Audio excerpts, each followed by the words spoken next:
what are your predictions for climate change litigation in the future? Climate change litigation exists in many shapes and forms.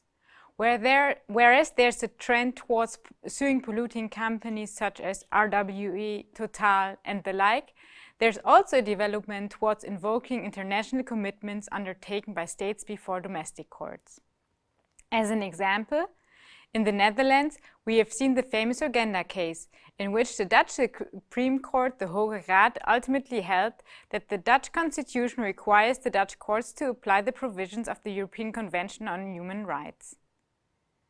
The Urgenda case will probably set an important precedent for similar cases, such as cases where human rights are invoked to demand more ambitious climate change policy.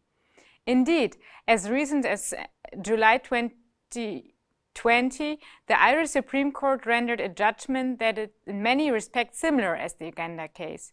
Other cases are currently pending in Germany, France, Belgium, and amongst other countries.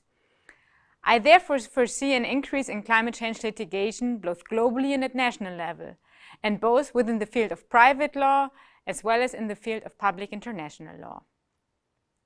Favorite climate change litigation case and why? I find the Urgenda case fascinating beyond the perspective of climate change.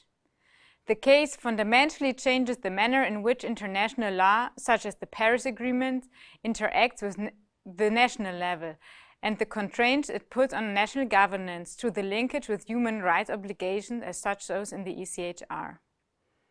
Arguably, in the field of climate change, we now have case law that foresees a much greater ability of individual citizens to claim that governments have failed to uphold their international commitments.